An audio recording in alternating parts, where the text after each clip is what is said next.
Jésus a dit, il n'y a pour personne de plus grand amour que de donner sa vie. Je dirais des légendes, des aventuriers qui ne veulent même pas lire non la Bible mais l'histoire. Réfléchissez, Jésus a fui où?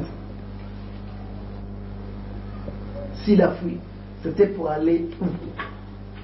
C'est qu'il était parti dans un pays ou dans un village ou dans une ville et il a recommencé la vie.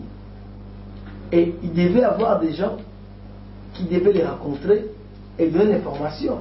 On devait l'écrire. Personne n'en a parlé.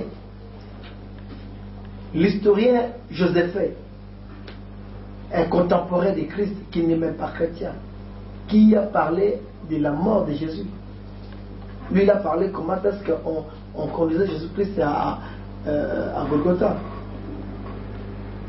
S'il pourra fuir, du moins on devait avoir les traces là où il a fui. Il a fui pour aller où est-ce qu'il était mort? Parce qu'il avait fui. Il n'y a pas d'autres disent qu'il y avait une autre personne à la croix qui peut accepter de jouer un tel jeu en mettant sa vie à mort pour le nom de Jésus-Christ. Et à l'époque, il était un personnage controversé, Jésus. Très controversé jusqu'aujourd'hui. Jésus, c'est le même Jésus-là, celui qui était à la croix, il n'avait pas fui. Et sa résurrection est réelle, parce que l'histoire en parle. Même la nature, nous pourrions aller avec vous aujourd'hui à Jérusalem. Nous ne verrons pas les traces, les corps de Jésus, les os de Jésus.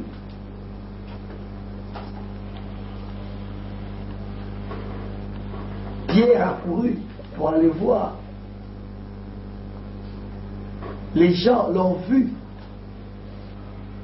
Et preuve en est qu'il n'était pas disparu. Après 40 jours, il a rassemblé les disciples. Et il montait devant ses propres disciples. Ses disciples ne pourraient pas propager une telle histoire si ça s'avérait fausse.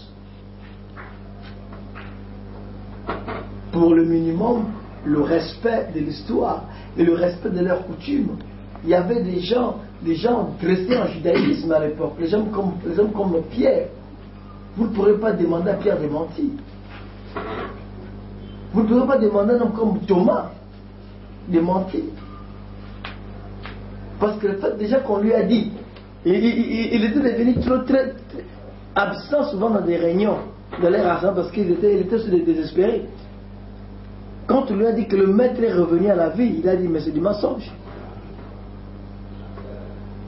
Et celui, si Jésus-Christ avait fui, celui qui devait écrire beaucoup de mal de Jésus, ça devait être Thomas.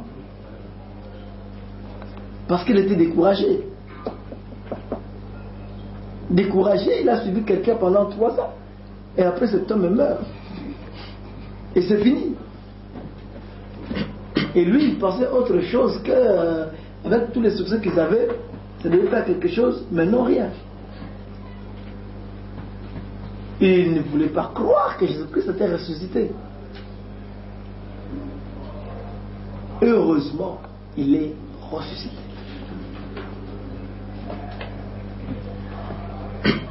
S'il vous plaît, sur la croix, nous avons vu 3 choses. Mais il y a d'autres églises, qui prêchent surtout le pardon, mais ils ne croient pas à la puissance de la guérison dans leurs églises.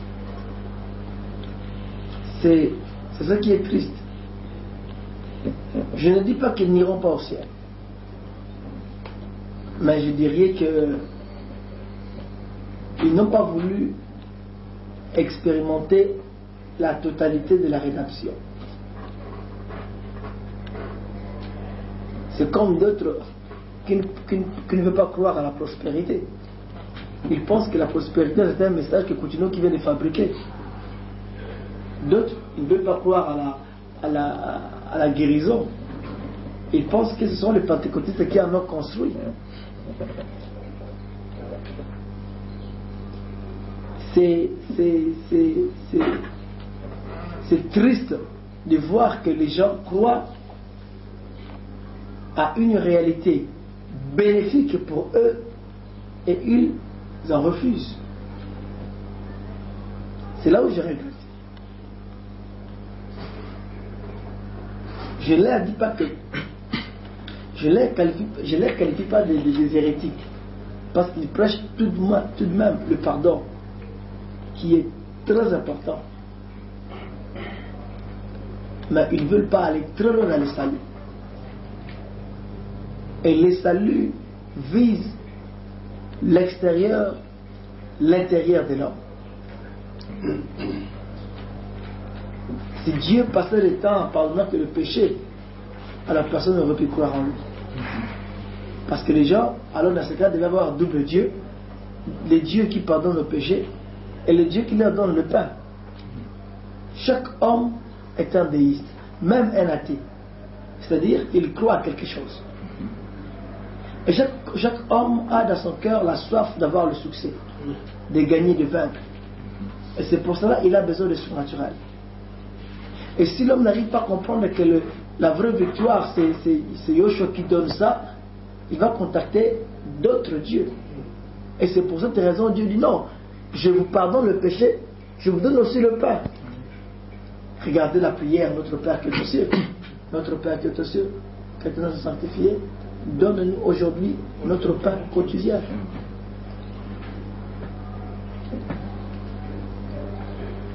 Notre Père, donne-nous aujourd'hui notre pain qui est au ciel, donne-nous aujourd'hui notre pain quotidien. Si Christ peut parler du pain quotidien, c'est que Christ pense aussi à répondre aux problèmes matériels de son peuple. C'est triste de voir un pasteur prêcher que le pardon. J'ai dit Alléluia, mais je regrette. Quel conseil donnerez-vous à les gens? Mais je lui demanderai de suivre le triangle de la rédaction, de respecter les triples bénédictions, les triples malédictions égale les triples bénédictions. Le péché a conduit à la mort, la vie a conduit à la vie. Pardon. Le péché a conduit à la pauvreté, la vie a conduit à la prospérité. Le péché a conduit à la maladie, la vie a conduit à la guérison. Et la Bible dit que la guérison sera sur ses ailes. Il entrera au monde avec la guérison. Et quand il commencera son ministère, il ouvrira Ésaïe. L'Esprit du Seigneur est sur moi. Il m'a oint pour délivrer, guérir, proclamer. Délivrer, guérir et proclamer. Et il a avisé, il a été oint en avisant les domaines de l'être humain dans son entièreté. C'est ça, en quelque sorte, le salut. Nous voudrions réduire Dieu au futur parce que nous voyons diminuer par le monde. On veut se conformer au monde. On dit non, les choses là, non, ayez seulement la foi. Ayez la foi et Dieu fera le reste. Oui. C'est une autre question. Oui. Il y a des églises qui, jusqu'à présent, tout à l'heure, vous avez dit qu'à la croix, quand on a lu Jean 19:30, on a vu que Christ a crié à la croix que tout est accompli. C'est-à-dire qu'il a racheté, il nous a racheté de toute la malédiction, du péché, il nous a enlevé dans qui était notre nature ancienne. Mais il y a des églises qui, jusqu'à présent, qui continuent à prêcher. Quand on voit quelqu'un passer par un désert, dans un problème, il fait retourner en arrière, soit disant qu'il faut voir un peu votre vie passer. Qu'est-ce que vous pensez sur ça? Je regrette seulement ce que j'ai dit, je regrette. Je ne dis pas qu'ils seront en enfer, mais je regrette parce qu'ils ne connaissent pas qui ils sont. Nous ne pourrions pas renvoyer quelqu'un dans sa vie passée pendant que Dieu lui-même a effacé cette vie passée.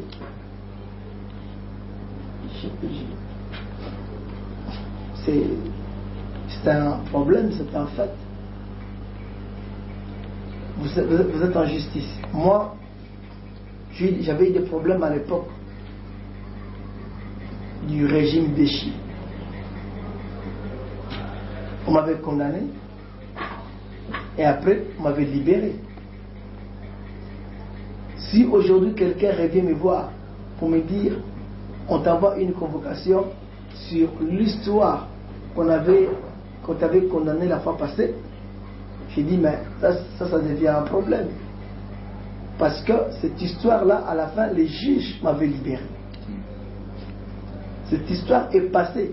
Parle-moi d'autre chose, mais pas ce problème. Et si nous voulons rentrer dans notre vie passée, ce qui fait que nous mettions même Dieu en doute. Nous mettions son sang en doute. Nous mettions son pardon en doute. Nous croyons au pardon de Dieu, c'est par la foi, parce que personne n'a jamais vu le pardon. Quelle est la couleur du pardon de Dieu? Dieu, le pardon à quelle couleur? Personne ne pourra me dire. Mais c'est par la foi que nous acceptons le pardon. C'est comme la justification. Nous sommes justifiés par la foi. C'est quelque chose qu'on nous a donné, qu'on nous a pité. Personne n'en a mérité. Dieu a pris la justice de Christ, il l'a mis sur nous. Et c'est par la foi que nous avons cette justification. Nous ne pourrions pas commencer à discuter. Là, nous mettions en doute. Et dans ce cas, nous allons même perdre toutes les bénédictions qui en découlent. Le fait que vous ne croyez pas que vous étiez pardonné, vous allez rester dans une condamnation éternelle. Vous serez dans la peur. Vous commenceriez à penser les différents échecs ou défaites de la vie que vous allez croiser, c'est à cause de vos péchés anciens. Mais la Bible dit, si vos péchés sont comme la cramoisie, ça deviendra blanc comme la neige. Comment Dieu peut commencer à pardonner plusieurs fois? Il y a même des hommes qui pardonnent une seule fois. Mais comment Dieu, il faut que je lui demande pardon encore plusieurs fois?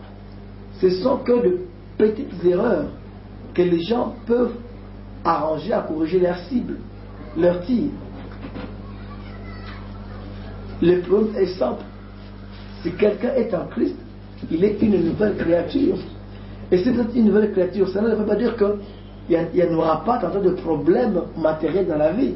La vie est faite de problèmes. Que ce soit les chrétiens comme les païens. Les chrétiens pensent que ce sont eux qui ont plus de problèmes. Non. Non. Non.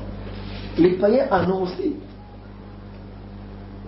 Mais ne liez pas tes problèmes à ta vie passée que Christ a purifié. Et Christ n'a pas besoin que vous le répétiez à chaque instant le péché qu'il vous a pardonné. C'est comme vous, je vous pardonne aujourd'hui, demain vous revenez me demander pardon pour une chose que j'ai demandé, que j'ai pardonné. Après, je ne veux plus vous pardonner, vous allez me mettre en colère. Je prendrai des décisions sur vous. Les chrétiens doivent être contents quand ils reçoivent le Seigneur. Ils croient par la foi qu'ils sont pardonnés. Et qu'ils commencent maintenant à progresser dans la sanctification. C'est un processus. Et de l'amour avec Dieu. Dans la crainte de Dieu. C'est fini. Pasteur, vous venez de nous dire que la croix nous rappelle 5 choses. Ouais. Donne envie. Christ a détruit les œuvres des ténèbres. Ouais. Il a désarmé et dépouillé les autorités, les dominations, les a dévoilés comme spectacle. Il a détruit la puissance de la mort. Il a jeté dehors le prince des ténèbres et il a payé nos dettes. Est-ce que la puissance de la croix se limiterait seulement à ces 5 points ou il y en a encore d'autres points qu'il faut ajouter à la puissance de la croix? C'est-à-dire que ceci est en quelque sorte la base. Ce qu'on peut ajouter à l'intérieur, ça ne peut faire que, ça ne peut se retrouver que dans une de ces 5 phrases. On peut parler du pardon, mais on trouvera le pardon à l'intérieur. On peut ajouter tout ce qu'on peut ajouter, mais tout est résumé dans ces 5 choses, dans ces 5 phrases. C'est 5. Donne-moi par exemple une chose que tu peux connaître. Que c'est que Christ a fait à la croix, par exemple. En dehors de ça, dis-moi quelque chose. Quelque chose que tu connais. Tout. C'est à l'intérieur. Les 5, c'est la base des actions. C'est la résumé de base de ce qui s'est fait à la croix. Par exemple, la procédure de la femme écrasée dans ta tête et je ne sais pas, le talent. Mais c'est là où on parle, il a dissous, il a détruit les œuvres du diable. C'est là, en écrasant la tête du serpent, il a brisé l'empire du diable. Tout se retrouve à l'intérieur. C'est pour cela que je dis que nous mémorisons ces 5 phrases qui sont la base même d'une bonne christologie, c'est-à-dire ce que Christ a fait à la croix, de l'œuvre de Christ. Si nous pourrions étudier Christ, la plus grande œuvre et la plus grande victoire de la croix, la plus grande victoire de Christ, ce n'est pas la victoire quand il a chassé les démons des fils de Gadara, c'est quand il a crié Père, tout est accompli. La croix est la victoire. Il y a une chose que le diable n'aime pas, la croix de Jésus. Et aujourd'hui, la croix est vide. Amen. Il n'est plus crucifié. Il a quitté la croix. Et quand Christ regarde la croix, il n'y a personne, c'est là où il est déçu. Parce que celui qui était à la croix, il a laissé la croix vide, et lui il marche, il regarde la croix vide. Vous savez, ce qui fait peur aux gens, c'est quoi? À un révélant. De voir que une personne qu'on a enterrée à Kinshasa, vous le voyez circuler dans la rue, mais tu peux fuir. Parce que tu n'arrives pas à comprendre que mais cette type était, on a laissé à Kinshasa. Le fait de voir ça, là où tu es, tu fuis. Tout le monde, même moi. Vous voyez un révélant, mais tu fuis. Dans ta tête, tu sais que cette personne est déjà morte. Mais on a enterré. Mais comment cet homme, comment ça marche? Là, vous allez fuir en tant qu'homme ou en tant que... Là, en tant qu'homme. Là, c'est l'instinct de tout homme. Même si c'était ton enfant. Quelqu'un de toi. Moi, je suis orphelin du père. Mais si aujourd'hui je vois mon père marcher mon père qui circule dans la rue, ou mon père m'appelle, je vois que c'est mon père, je ne peux pas répondre. Il y a une maman tantôt qui pleure son enfant en faisant des judo. La maman sort, elle voit là-bas son enfant joue, mais elle va fuir. Elle dit, mais non, toi mon enfant, moi je l'ai laissé à Kinsuka. Et c'est ça qui fait la confusion du diable. Et c'est ça qui fait fuir le diable. Parce que le diable, croyant mettre Jésus-Christ à la croix, c'est arrêter son action. Mais il voit que non. La croix est là, mais l'homme est en train de travailler ici. La croix est la plus grande défaite du diable et la plus grande victoire et triomphe du peuple de Dieu, de l'Église. Et chaque personne doit commencer sa vie chrétienne par la croix. C'est-à-dire en remettant ses fardeaux, ses péchés à la croix. C'est mettre à genoux et dire Seigneur, pardonne-moi pour tout ce que j'ai commis.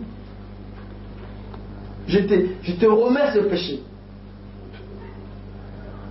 Et je crois par la foi que je suis sauvé, je suis libre. Par la foi. Et à partir de là, crois. Oui. Si vous, pasteur, nous avons appris que lors de l'enseignement que sur la croix, il y a la guérison, le pardon, c'est une grande victoire, c'est la délivrance.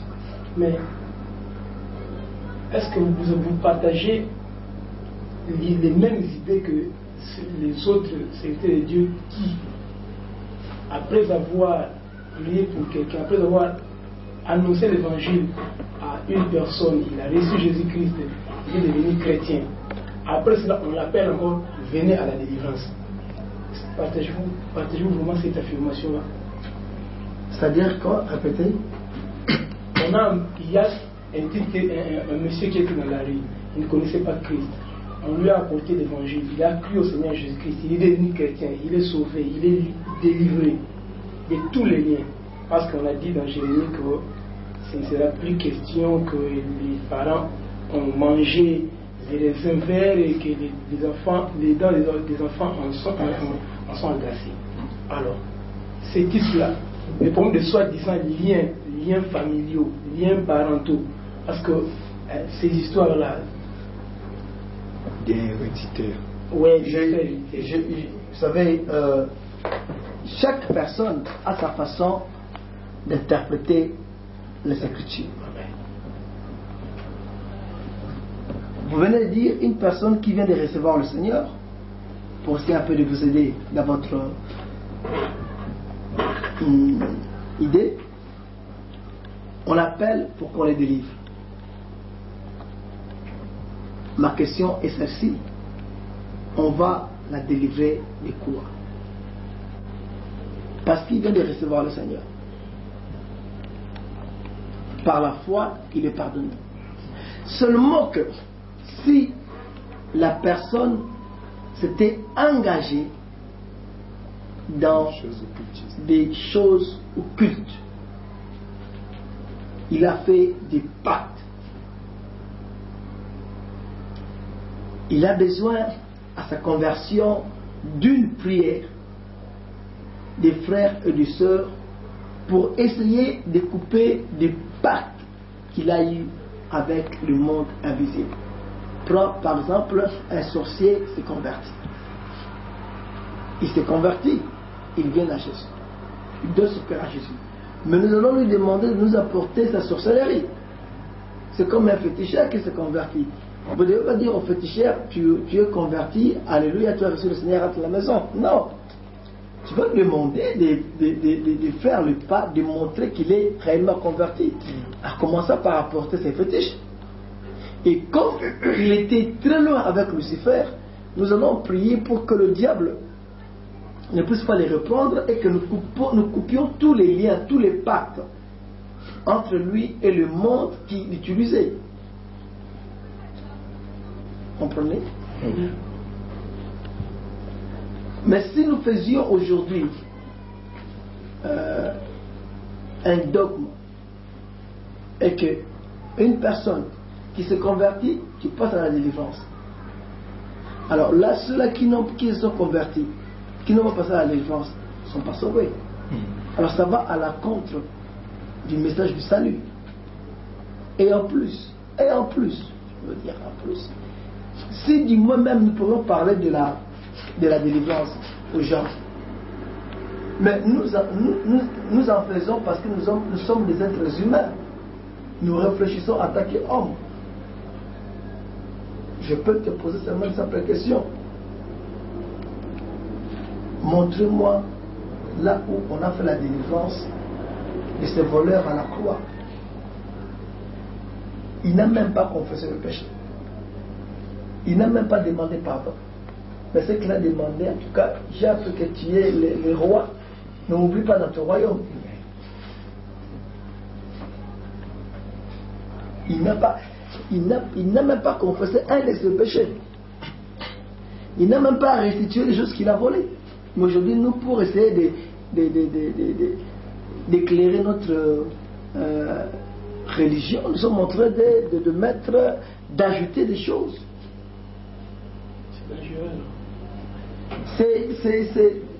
C'est pas dangereux. Mais moi je dis c'est l'amateurisme. Tu vois, c'est pas des pros. Si vous le mettez pour tout le monde, l'acte n'est pas mauvais en soi. Quand ça devient une coutume, ça devient mauvais. Mais il y a des gens dans la vie chrétienne. Nous avons tous besoin d'être délivrés tous les jours. C'est-à-dire que personne n'est arrivé à la perfection. L'apôtre Paul dit, je cours vers la perfection. Quand les gens font la délivrance, tantôt, ils ont dans l'idée qu'il veut rendre cet homme parfait de tout péché. Mais cet homme qu'on venait faire la délivrance, je vous dis la vérité pour être sincère, hein, à ces gens qui en ont fait, si c'est 100% des gens qu'on a fait la délivrance, 99% des gens ont refait ce qu'ils ont fait la délivrance. Il a tombé encore dans la même chose. Tu vois? Nous courons vers la perfection. Seulement que chaque chrétien doit chercher à se perfectionner tous les jours. C'est ça qu'on appelle la sanctification. En grec, agios. C'est un processus de s'approcher de Dieu. Oui. Merci, monsieur le pasteur. Vous nous avez parlé de 5 points à ce qui concerne la croix. Non, maintenant on est à la croix. Alors, les 5 points. Oui, la croix. Mais ce qui a attiré mon attention est que Jésus-Christ a dissous les œuvres diaboliques.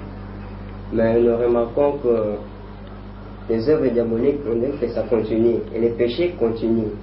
Alors moi je voudrais savoir si cette dissolution ne s'intéresse qu'en une catégorie des œuvres diaboliques ou les œuvres diaboliques en général.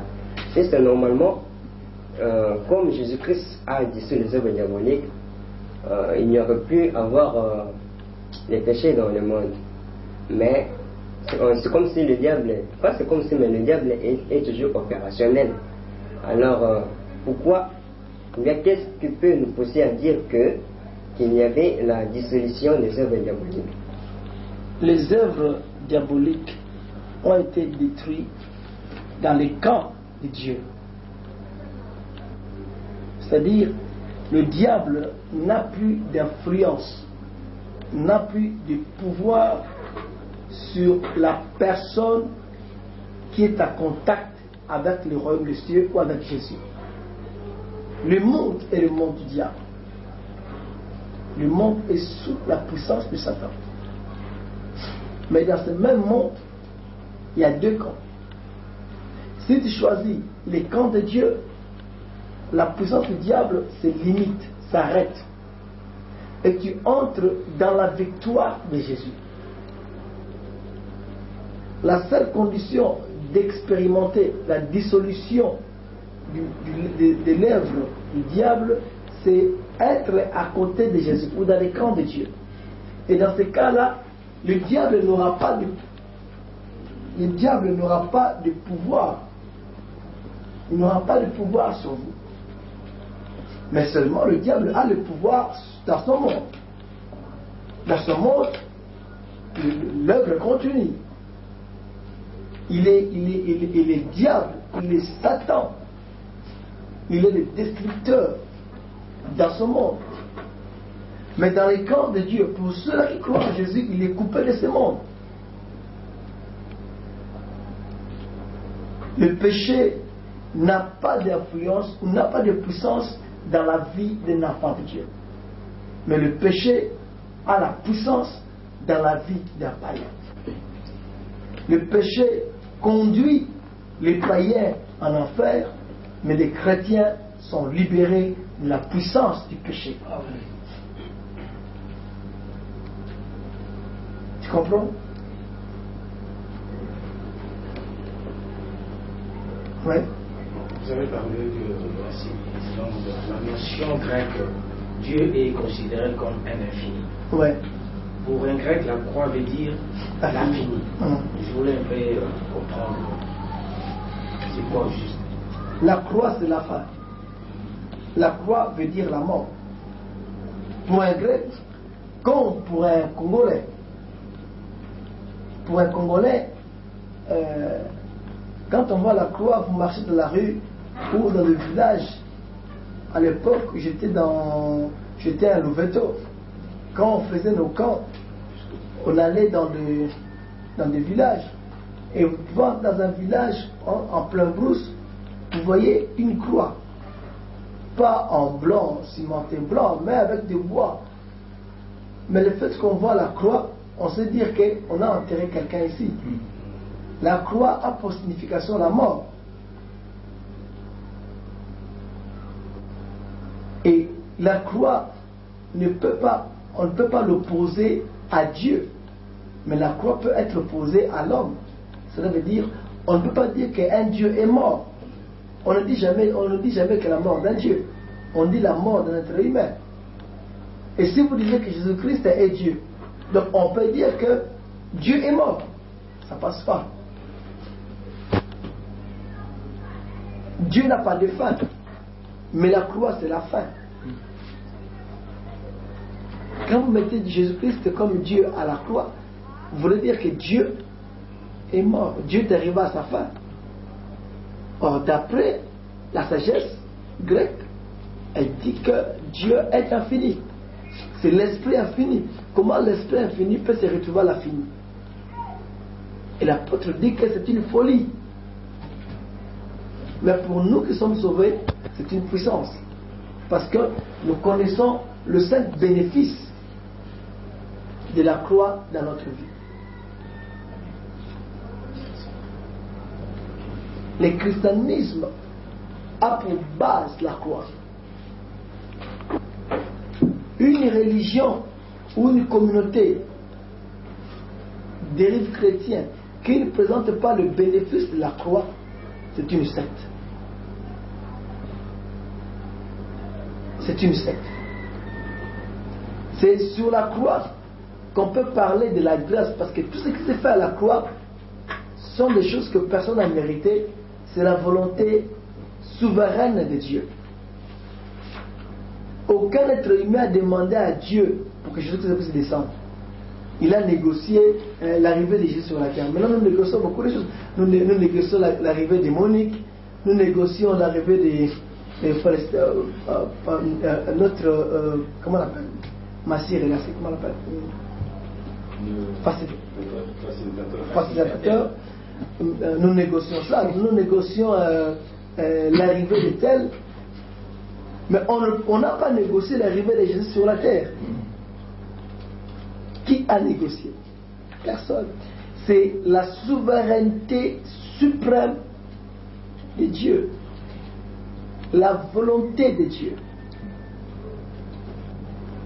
Cette volonté suprême de Dieu, dans sa souveraineté, il a jugé bon de s'incarner, de prendre le corps humain et de faire tomber le sang sur la terre pour la purification de ceux qui croiront en lui. Et plus jamais sera une chose pour les Juifs seulement. Grecs, Congolais, Belges peuvent croire, ils bénéficient des promesses de Dieu. Il est venu chez le sien l'a pas reçu. Et maintenant, il a regardé le monde entier. Mais il est venu là où la parole a été donnée pour la première fois. C'est là où il était venu. C'est les Juifs qui ont reçu pour la première fois la parole. Les Juifs étaient un peuple que Dieu a choisi sur la terre pour se révéler dans l'humanité. Et le Dieu que nous lisons aujourd'hui, il a été le Dieu exclusivement des Juifs. C'est fini. Pardon, pasteur. Tout à l'heure, vous avez dit, c'est bibliquement aussi, appuyé bibliquement, que toute personne qui reçoit Christ, le diable n'a plus d'influence sur cette personne-là, quel que soit son sexe. Donc il n'y a plus de condamnation. Mais comment c'est possible que Paul a condamné les femmes en leur disant qu'ils doivent se taire à l'église, ils doivent pas parler à l'église? Mais là, on en a parlé, on ne veut plus en parler. Il n'a même pas condamné, il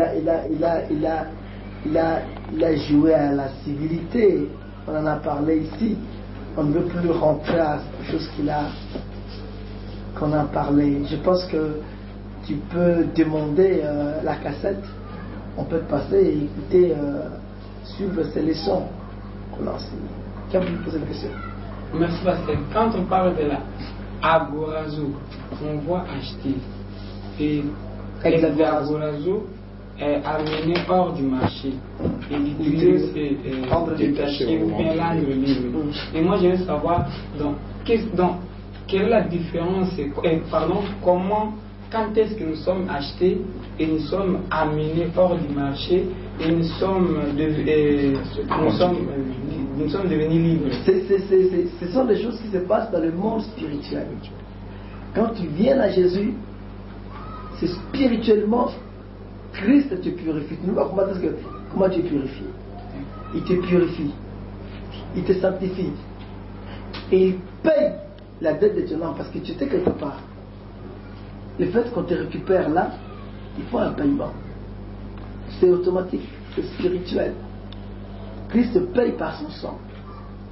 Et par là, tu entres à l'église. Tu deviens membre du corps de Christ. Le mot église veut dire ecclésia, c'est-à-dire hors d'eux. Donc, en étant membre de l'église, tu es devenu hors du monde. Marcher veut dire le monde. Tu es sorti du monde pour aller se composer au corps mystique. Et là, tu es libre. La liberté en Christ Jésus. C'est d'une façon spirituelle. Mais ce sont des réalités vraies qui se passent dans les vies des gens. Ces phénomènes mystiques, des changements. On dit que nous sommes devenus de nouvelles créatures. Mais en réalité, tu te vois que tu es toujours noir. Tu as les cheveux noirs et tout. Rien n'est changé avec toi. Mais la Bible dit que tu es devenu une nouvelle créature. C'est la raison pour laquelle les grands docteurs comme le Nicodème disaient à Jésus, il faut encore que je rentre dans le ventre de ma mère pour naître. Et c'est là où on parle de la nouvelle naissance. La nouvelle naissance, c'est que tu es mort dans un autre monde et tu nais dans un autre monde. Tu as une nouvelle vie dans un autre monde.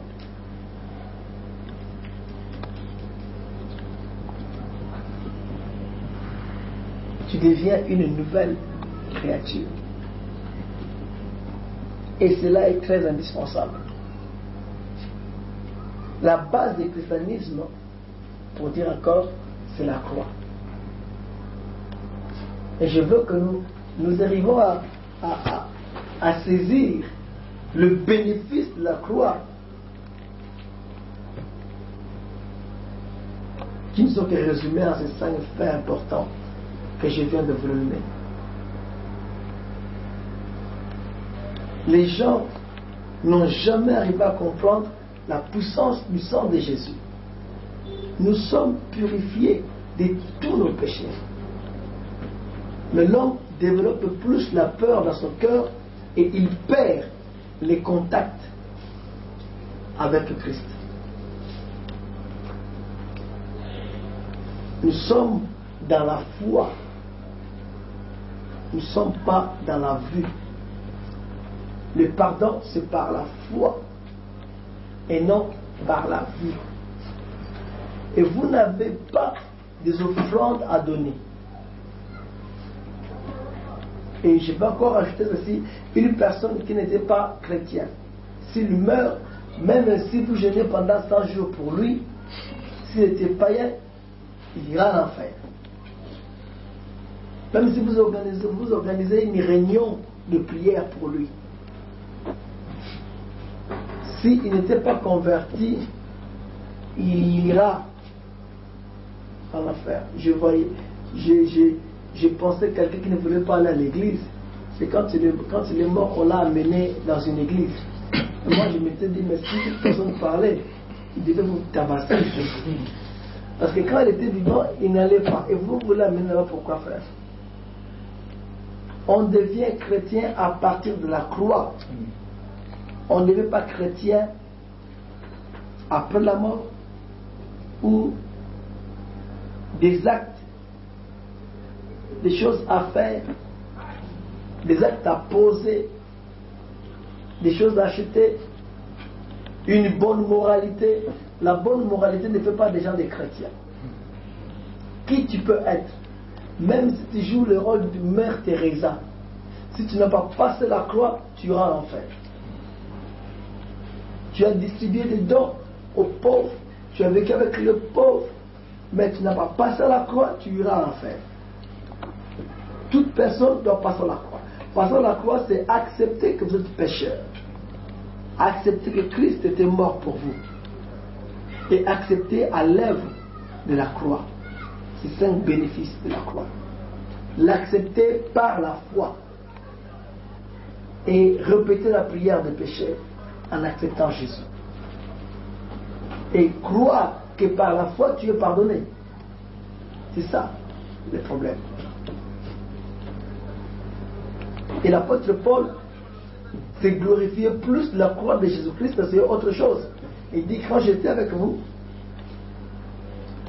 je vous ai prêché Christ et Christ est crucifié. La crucifixion était une gloire et c'est la gloire jusqu'aujourd'hui pour les chrétiens. Le tombeau est vide, la croix aussi est vide. On a pensé les clouer pour l'éternité sur la croix, mais n'a fait que quelques heures.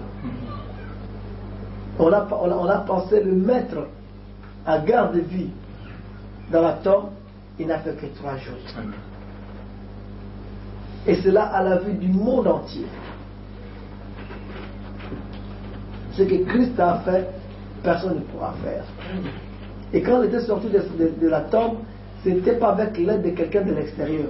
Lazare, pour qu'il sorte de la tombe, il a fallu que Jésus-Christ puisse faire quelque chose de l'extérieur. Pour que tu sortes de la prison, il faut que les gens puissent arranger à l'extérieur pour que tu sortes de la prison. Mais personne n'a arrangé la sortie de Jésus-Christ dans la tombe. Il est sorti de lui-même de la tombe pour sortir dehors. Et là, on dit qu'il est Dieu. Amen. Pour qu'il ait une heure de la résurrection, il faut l'aide de quelqu'un de l'extérieur. Qui a aidé Jésus de sortir de l'extérieur? Il avait promis ça, il devait détruire le temple, il pouvait le construire dans 3 jours. Les 5 bénéfices de la croix est très important. Alors nous allons voir prochainement la théologie de l'évangélisation. Je crois que vous avez très bien suivi ces cours. Si vous avez aussi des questions, vous pourriez poser. Et si vous voulez aussi assister au cours, vous pourrez venir ici appeler à notre numéro qui sort. Vous pourrez assister au cours si vous avez aussi des questions. Si vous avez besoin de ces cassettes, vous pourriez demander. Toutes ces cassettes de l'école Timothée sont à votre disposition au cas où vous en avez besoin. Vous étiez avec votre serviteur, l'archibishop Coutinho Ferrand. Que Dieu vous bénisse prochainement. Merci.